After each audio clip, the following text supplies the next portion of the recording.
I think it's a little Shakespeare and it's a little John Vicenda, but it's probably 99% Aaron Cohen.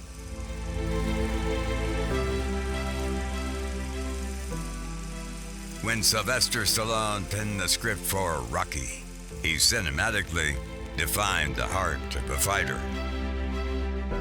The script asked an eternal question.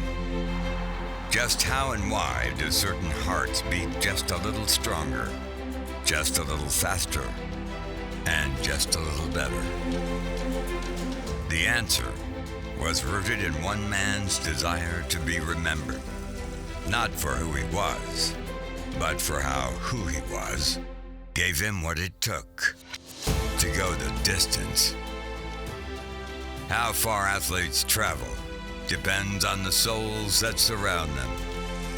Souls filled with struggle and triumph, love and hatred, and agonizing self-accountability. In its truest sense, the journey towards athletic supremacy is a never-ending test of the heart. For every victory is merely a beat behind the next challenge. This is the story of one writer's quest to match the rhythm of those beats with the poetry surrounding their souls. This is Penning the Pursuit. 24/7 came about in 2007. HBO had this idea to do an all-access show behind the scenes. So the producers working on that show knew that it was going to have a real documentary feel in the style of other HBO shows, and it was going to be narrated by Liev Schreiber. And so I was brought in to kind of worry about the script. We figured out a voice for the show. But first, Aaron had to tune his own voice. I think, you're always writing from the time you're a kid. I always paid attention in English class. I think that's a foundation for my writing, and anyone who says they're a writer certainly, has to deal with grammar. I basically got into TV as a young producer, and I think I found that people thought I had a knack for the writing part of it, and so I've sort of become, in addition to being a producer, really a writing specialist within the TV producer mold. Probably the best thing that happened in my career was meeting Bob Costas, the broadcaster, when I was 22 at the Sydney Olympics. Quite literally getting him coffee. From there, I was hired on his HBO show, and I was his researcher, helping him with scripts and pieces, things like that. I mean, he's certainly the best sportscaster of his time, and a lot of people would say he's the best sportscaster ever. I think I'd also venture to say that he's one of the best writers in television ever. Writing for Bob Costas helped Aaron develop his own style, communicating with a voice that enables the viewer to feel the nuances of each and every emotion. I'll tell you, the best part about 24/7 sometimes is just the drama and the intro with Liev Schreiber. What's it like to write specifically for Liev Schreiber's voice? Really cool. What we're trying to do is build a mythology around these fighters, tell a story in a dramatic way that becomes compelling. And there is something truly heroic about their accomplishments and what they're doing. And in that respect, they're kind of like the everyman plays, these heroic stories of normal people overcoming incredible odds. And if you think about it, the average athlete particularly, especially the average fighter, what they put themselves through out of a love for their sport is remarkable and incredible, and in my opinion, deserves an heroic treatment. And I think that's what Aaron does. I think both of us have a deep passion for the sport. I think we both really love boxing. A love that is proven to translate into many keys. I think he is lower key. I think he tries to stay out of the way. He's got good words to speak. I really believe that Liev is the best voice you can ever hope to work with. I get so much credit for this show, and I deserve almost none of it, because it's really just about reading the stuff that Aaron writes. I've been incredibly flattered when he said nice things about me, but the fact is, the stuff doesn't sound good if he's not the one saying it. You put Liev's voice with Aaron's words on there, and everything's different. It's not just a voice.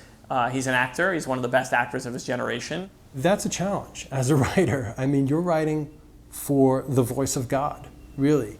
We found a voice. He knows the voice. I know the voice. And so the times that he needs more than one take, I probably didn't do a great job writing. Trained by his father, but looking for a full-time... Aaron and Liev have a very, very interesting working relationship. The collaboration between Aaron... You ever hear of a guy named Bobby Brown? Liev basically directs himself. No one pronounces little Oxford English. There's some jibing, some kidding around back and forth. Because he cares about the show so much, we absolutely, during the voiceover session, He will fight for what he believes is a great theme or a great idea. you sure you want to say this, you sure you want to do it this way, and we come up with something. I mean, occasionally he gets a little candy-coated, but that's what I like about him. It's always just for the best of the show, and it's fun. It's that's what it is. I've always been a huge fan of John Facenda and Steve Sable and a lot of that old NFL stuff. And what they were doing was they were treating football like it was Greek mythology. Aaron's got that approach to writing. He's great at florid language and drama, and he creates these mythical characters out of these fighters that we know and love. I think that narration has a stage-like quality to it. Narration has long been a tool of the stage, an art form only few have mastered. The bombastic spirits of Orson Welles and John Facenda accent most of Liev and Aaron's collaboration. Orson Welles was a great classical theater actor and filmmaker as well. Obviously everyone knows he was a great filmmaker, but not many people knew that he was a great classical theater actor. And John Facenda was a brilliant narrator, I think probably the best that ever lived, particularly for sports, in my opinion. But most narrators I work with, want to read it through. He basically blind reads it. I mean, he's reading it just like he's reading a book he's never read before. And that's pretty cool that he can basically hit it on his first take. And he works with some other phenomenal VO talents. He works with Bob Costas. He works with Jesse Eisenberg, who's the star of the Oscar-winning Social Network, writing to their strengths, but also not allowing them to dampen his voice or lessen the impact of what he wants to say. It's a challenge. It's a challenge on a professional level, it's a challenge on a personal level, and he's risen to the challenge and he's been victorious every time. The first session I read with Liev Schreiber, we shook his hand, he went into the VO booth, and he started reading our copy. And it sounded awesome. It was like, this is happening. And we were like literally going like this, pinching ourselves. And it was crazy. Well acquainted with the imposing... He lit up a cigarette as he was reading, and that was like, oh my God. And it was just, it felt really cool. What fight? I think a lot of people would say, well, the writing could be okay, but Liev makes it great. And I think they have a point. So if I can raise it from okay to good and maybe even occasionally very good, then hopefully we have something pretty special. We should time it then how often? I think some producers would want their narrator really to overemphasize certain words or phrases or whatever. And I think Liev has taught me how much less is more. Liev has a great voice. We have a great story. Just say the words and get out of the way. It's always going to be a clean, artistically strong show, but the ones that really stand out are the ones that have the best characters. When we first got hockey, it was really exciting for us because it was not only a new sport, but we have so many characters to choose from. I think it's tough to capture the emotions that go into a hockey game or life as a hockey player. Sally Butler knows both the grace of hockey and the power of poetry. There's a really authentic feel to the program, to the words, the way it's been filmed as well. In the previous season when we had done Penguins Capitals, I think the theme of the series had sort of been hockey, and I think in Flyers Rangers it became hockey players. I met with Aaron once. I told him sort of my thought on these portraits, and I wanted to shoot them in black and white and really look at the lines on their faces and the marks and the scars and the tattoos. And she came to me with that and was like, I think I have a great idea. I think, we can do some amazing stuff, and I think the script can be really cool. He went to work on the script, and he just really delivered. And I thought the dramatic writing kind of just added to the excitement that we already had. It is a gradual process, taking hold not over weeks and months, but years, decades, and entire lives. The words of Aaron R. Cohen, right there. It is a choice, like they say, when you're young, and then it grows on you, and it sticks with you, and it becomes a part of your life. It took me a couple weeks to write it. I wrote that first part. It was a gradual process, and how it takes over the body and the soul. I wrote that in about 15 minutes because I had thought about it, and we had some great conversations, Bentley and I. And it was like, boom, there you go. And I wrote it actually while I was working on a boxing series. Like I was, down at our offices, but the show hadn't started yet. Ranger fans were through the roof about this, about having a Winter Classic and being able to watch the build-up on HBO 24/7. I think if Aaron and I could have our way, when we do something that we're really proud of, that he's written, that I've produced, we'd love Liev to see it before he voices it, because we do think that would really stir something up in him. And then, when we were done and Liev was voicing it, right before the show, we don't always do this because, it's just a matter of time. It doesn't really matter. But we brought him in and showed it to him.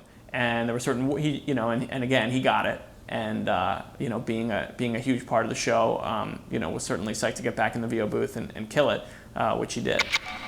I think our work on Flyers Rangers was probably the best that we've done together in terms of the open and the close and how they all came together. And I think it was really the portraits and the music and then the writing. It just all came together, and I think it was really, really powerful. As an English major and a hockey player, I would give Aaron Cohen an A on the script of 24/7. I had more men tell me that close made them cry, and that for me is one of the best compliments that we could receive on 24/7. And Aaron won an Emmy to attest to that. Boxers and writers share a commonality. They both take what's useful from those around them and utilize that collaborative inspiration to achieve award-winning greatness. On 24/7, it's a very collaborative thing. What Aaron does is he really assists us in filling in the gaps. We have footage, we have interviews, but not everybody reveals everything that's going on in those interviews. Not everything is explained in the course of a conversation. So he needs to be that voice. Before coming to California when he was 12. You have, producers, you have editors, you have shooters in the field, and all of us are kind of working together to come up with a story. I know it's a bit of a torture process for him. My title is writer, that's what I deserve, but I think I'd like to think I help out as sort of a story editor. Back at the Palazzo apartment complex that night, a much happier family. The role of the editor working with a writer is a little different than the role of a producer working with a writer, because the producer and the writer are together kind of at the beginning process. Not only are we colleagues, but we're really close friends, and it's been a great working relationship. And I think it really has helped the product that we put on the air. The reason 24/7 is any good is because it's a collaborative effort. So I have nothing to do with the amazing photography. We have some amazing camera guys who, shooters, filmmakers really, who are doing great stuff. And the producers are also phenomenal. And a huge part of their job is, basically music. The anthems of 24/7 are unforgettable. Music is something that is really one of my favorite parts of the process of producing. I select music for pieces I'm doing, shows I'm doing, months in advance. I might listen to some stuff and just say, hey, this is going to be good in this particular scene next year, in the next hockey show, or in a boxing series. I think the show speaks to that better than anything, I think the fact that, you see fighters coming out now with the 24/7 theme is a testament to how great the music is on 24/7. There's just no question in my mind that this is one of the most accomplished and successful things I've ever been a part of. Every element of it, the producers, the the camera work, the editorial work, the sound editors and the music. It's just tight. It's always been tight, and I think that's why people love it so much. I have terrible music taste, or I come from a place of terrible music taste. When I was in high school, I listened to classic rock, really cheesy stuff, nothing current. On a show like 24/7, I've learned, all the different kinds of music out there, how much of that can impact the mood of a piece that someone experiences on television or sees in a movie. And for me, when you put words to it, it's all the more, effective. Sometimes I try to have him listen to the song before he's written the words, and he'll say, all right, maybe I'll do it. So I kept pushing him on the Flyers Rangers show. I said, you have to listen to this piece of music, and it's going to inspire you, I'm telling you. And I sort of waited to get a reaction, hadn't heard anything, and I think he actually hadn't listened initially. But then all of a sudden I got an email from him, and he said, this music is amazing. And he said, it's like an anthem. And I think it just completely inspired him to write the words that were in that close. I don't loop it, but I have my iTunes going oftentimes, and I'll be listening to it, and I'll go back and I'll use it as sort of mood music as I'm writing. The first 24/7 series had none of those sort of epic, what we call closes. It was just musical montage. And then it was our idea. I said, well, why don't we try and put some words to it? Couldn't that be cool? There have been so many just over-the-top great closes. We were able to make the writing more and more a part of the show. When he's writing an open or a close of the series, he generally locks himself away. I think a big part of writing is confidence. You'll notice good writing, for sure. But more times than not, you're just lost in it. Forget about television, any kind of writing, whether it's print or movies or television or plays or anything. You write to make someone feel something. They succeed on the level of producing something that you wouldn't normally see. Ultimately, for something poetic on television in our format, I need like 200 words. I don't need to write a novel. I don't need to write a screenplay. It's 200 words. So if you can come up with a theme, you're going to be okay. Those themes can at times affix themselves onto both the psyches of the combatants and their fans. We've had more calls about 24/7 leading to a fight than the actual fight. That's actually been the case. It's hard to comprehend how many people saw it, and were they really paying attention? Did they get that? And I think you're better off just kind of worrying about making it for yourself. And the poetry that he puts on words, and then you put beautiful images and hopefully great music together. You really, we've had an opportunity to do some really special stuff. The drama of the writing and the Flyers struggling and the Rangers winning that dramatic game against the Sabres and the fact they were riding to a 1 seed. I don't really form that many preconceived sort of ideas of what I want to do until it gets going, because oftentimes you don't even know how the show's going to develop. It even built it up even more and actually gave you the butterflies even before the game was actually going to be played. Whether it's the opening lines of the whole series or the closing lines, Aaron always makes sure they're poetic and fantastic. The opens I really like are, because I'm a little bit more inside than other people, the ones where Aaron's given a significant challenge. We're in the problem-fixing business. Everybody's happy to see Aaron. Many people are relieved to see Aaron, that he's going to come in and make things better and find a way to, when we're struggling at certain times, that he'll come in always with a good attitude, always with a smile on his face. And he comes in and makes 24/7 what it is, and really just does it with such grace and such poise every single time. He's just really a great guy to have on your team, and I don't think I'd ever want to do a 24/7 without him.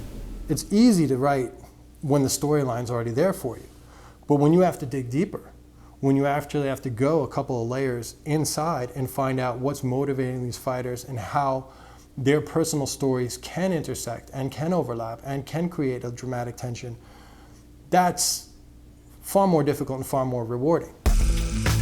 I'm a very lucky guy. I grew up in a certain way. There wasn't too much adversity in my life. The producer, the DP in the field, myself and Aaron were all of the same mind, that we wanted to do a piece that really brought in the culture of Mexico City. But I think I've been fortunate to have a lot of experiences.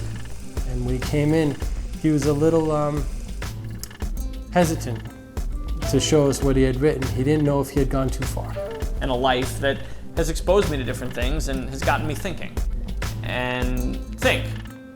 And think. And think. To put the battle that these fighters are preparing themselves for into a greater context of religion, a relationship with God, a sense of oneness within the totality of the human experience, was just an amazing, amazing vision to have. And then come up with, a take, and then find a way, even in something as odd and specific as writing about boxing on television, a way to kind of communicate that to people. I was blown away by what he wrote. I did my damnedest to really give it what it deserved visually, really give it what it deserved. He gives me a script, and I know there's always a process when he's working on it late at night, and then finally he gets me a script, and I know he's anxious to see what I think, and I'm anxious to read it, and I don't think I've ever been disappointed by one script I've read by Aaron. Sometimes you get very specific feedback from people. I've never gotten this feedback. For my entire career, I've never gotten this feedback. We were told to make it 30 seconds longer. They said, we love this, we need more. It was pretty cool when we were announced as the Emmy winners this year for Outstanding Editing. That was the clip they played. So I believe that was the clip that won me an Emmy, so thank you very much, Aaron. The origins of an athletic analogy such as 24/7's Day of the Dead close can be traced back to the creativity of Aaron's favorite broadcasters. I'm in New York, I'm a Met fan. Gary Cohen, Howie Rose, they're terrific. They're terrific broadcasters. Aaron Cohen is actually a diehard Met fan. Well, first of all, poor bastard. But no wonder he's so brilliant at writing about heartbreak. Mike Breen, I listened to Knick games on the radio when he used to call games on the radio in the 90s. That was how I grew up and listened to that whole era of Knick games was Mike Breen on the radio with Walt Frazier, who in his own way is kind of funny because he's known in New York for using a lot of dictionary words, using a lot of SAT words, and that's cool. I'm constantly going to a thesaurus. Stoic, that's a good one. Stoic is a good word. I think there are a couple words that he likes to stay away from at this point. And the synonym finder is a lot better than the Microsoft Thesaurus, so sometimes I'm lugging this book back and forth from my apartment to my office because I want to have it everywhere. You want to be careful about using big words that people won't understand or will understand, but sometimes there's a way to use a word that even if you didn't know it, because of the context, you'll probably get it. And that also lets, I think, the audience know that they're listening to something, some ambitious writing. I thought the writing was great. It didn't go over hockey fans at all. It was well played out. I think everyone saw the vision of the show, and I think everything that was said and the way it was scripted was perfect. When you go back to some of the real emotional things we write, those don't tend to have those words. And they're very simple ideas that we're trying to get across. We aim to touch people and to make people feel something. And I think a lot of TV out there doesn't necessarily do that. Aaron does it flawlessly. It's his gift, it's his talent, it's his genius. When I get through with something and I feel like I can look myself in the mirror and say it's good, then I'm good to go. Aaron's writing has become the benchmark of great sports documentaries. And Derek Jeter 3K was no different. Never met Jeter. Aaron has a real ease. He really understands who he's writing for and how to speak to them in the language they understand. And he always does a really, really smart job of thinking in the voice of who's going to read his words. But in a lot of the documentaries, I'm a co-pilot, in a certain way. I don't like to read that much about the subject. So someone can go a little deeper, try a little harder to see what's really motivating these athletes, what's really driving somebody to compete in this level. And Aaron has done that, continues to do that, will certainly continue to do that for years to come. That was one of these things that could have worked or could have not worked based on, Derek Jeter giving us access, which he did, which was phenomenal. But everybody wants to work with him and get his words on their program because he makes every program so much better. He didn't just get his 3,000th hit. He got hurt. That led to a period of reflection. I mean, it was perfect for a film. That was a good first act. He comes back, he's struggling a little bit, he gets hot, and then obviously the way he got his 3,000th hit, by hitting a home run in a game I think he went 5 for 5 in, it made it, special. Writing a documentary can be taxing, but add an unknown outcome and a weekly deadline to the mix and you're swimming in creative chaos. When we're done and the show has basically gone off to audio mixing, the thing to remember is it hasn't aired yet. So I have like 20% relief that we finished another show and we got away with another one and I was able to come up with some creative stuff and everybody was, but 80% nervous that something was left out. He puts himself through the ringer often, but it always comes out great. I can't be going like sprint level all the time. I try and take a day a week to spend with my family, and that obviously works out well. Probably good that we sort of have a spring 24/7, and then there are really no big fights in the summer, and then we come back in the fall. And it's just a matter of not thinking too much. It's all part of that subconscious and what your experiences are and what your take on the world is that you're then gonna transmit in your writing. He does it at home, probably late at night. What really ends up happening though is I end up doing a lot of work after 11 o'clock at night. A lot of different shows try to do what Aaron does, but I don't think anybody's really been able to replicate his exact style that he's brought to 24/7. Aaron's great at transcending the format. He forgets that there's a box in front of you that you're fixated on. You're beyond the box. You're outside of the television. You're in the moment. That's great writing. Each fight is different, and each fight has a different story, and Aaron's able to capitalize on that. If we can get the audience to connect to those characters, that's another reason why, they're going to be interested in the show and certainly the fight. Boxing has sort of died here in the New York area. It used to be incredibly popular. And I think in a way, 24/7 has taught us a lot about boxers that a lot of New Yorkers are like, I don't even know who this guy is. It's elite programming. It's gotten them a bunch of Emmys. Aaron's phenomenal at going deeper. There's something I've been saying to Aaron recently, and he just sort of chuckles when I say this to him, but I say, I think you're the best at what you do in the entire world. What does that feel like? I mean, he's time and time again found the story beneath the story.